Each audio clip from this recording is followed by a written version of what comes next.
বিসমিল্লাহির রহমানির রহিম। সম্মানিত মুসলিম তাওহীদি জনতা, রাতে ঘুমের পূর্বে ছোট্ট একটি দোয়া 3 বার পরে ঘুমালে আল্লাহ সুবহানাহু ওয়া তাআলা আপনার সকল গুনাহ ক্ষমা করবেন। যদিও আপনার গুনাহ পৃথিবীর সকল গাছের পাতার সংখ্যা বরাবর হয়, যদিও আপনার গুনাহ পৃথিবীর বালু কণা সমান হয়, যদিও আপনার গুনাহ পৃথিবীর বয়সের সমান হয়। সুবহানাল্লাহ, সুবহানাল্লাহ। কত চমৎকার এবং দুর্দান্ত একটি দোয়া! এই দোয়াটি আমাদেরকে পড়তে হবে। বন্ধুগণ, আপনি যখনই ঘুমাবেন, চাই সেটা দিনে হোক কিংবা রাতে হোক, 3 বার এই দোয়াটি পরে ঘুমাবেন। আল্লাহ সুবহানাহু ওয়া তাআলা আপনাকে নিষ্পাপ শিশুর মতো করে দিবেন ইনশাআল্লাহ তাআলা বিইذনিহি। আমি যে দোয়াটা আপনাদেরকে বলতে চাচ্ছি, এই দোয়াটি এসেছে জামে তিরমিজিতে। সিয়াসিত্তার অন্যতম একটি হাদিস গ্রন্থ হলো জামে তিরমিজি। রাসূলুল্লাহ সাল্লাল্লাহু আলাইহি ওয়াসাল্লাম বলেছেন, যখন এই দোয়াটি পড়বে 3 বার, তো জীবনের সকল গুনাহ ক্ষমা হবে। তো চলুন আমরা এখন এই দোয়াটি শিখে নিচ্ছি। দোয়াটি হলো এই: আস্তাগফিরুল্লাহাল্লাযী লা ইলাহা ইল্লা হুয়াল হাইয়ুল কাইয়্যুম ওয়া আতুবু ইলাইহি।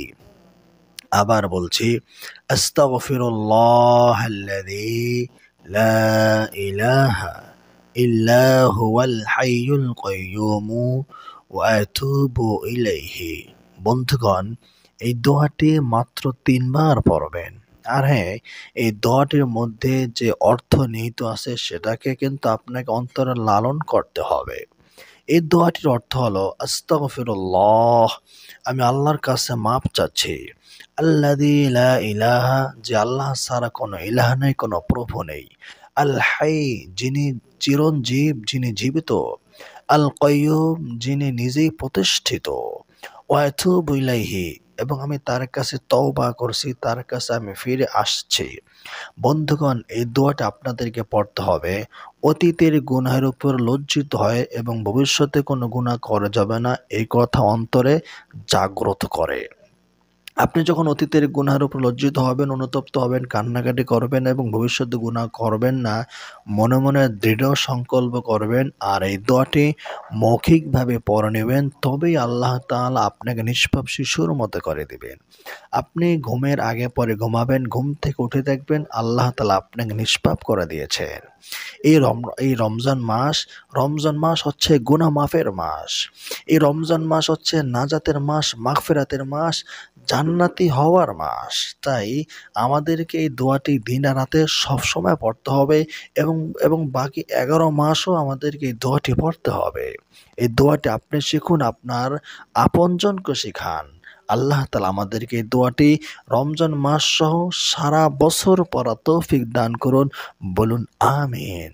বন্ধুগণ, পরিশেষে বলছি, আমাদের মাদ্রাসার ছাত্র ছাত্রীদের জন্য যদি আপনি খাবারের ব্যবস্থা করে দিতে চান বা চিকিৎসা ফান্ডে দান করতে চান বা বই ক্রয় বা দান করতে চান, তাহলে স্ক্রিনে দেওয়া নাম্বারে যোগাযোগ করতে পারেন।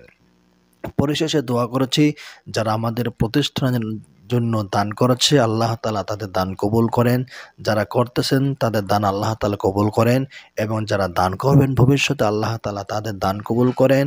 আল্লাহ তাআলা তাদের ব্যবসা বাণিজ্যে বরকত দান করেন, ব্যবসার মধ্যে উন্নতি দান করেন।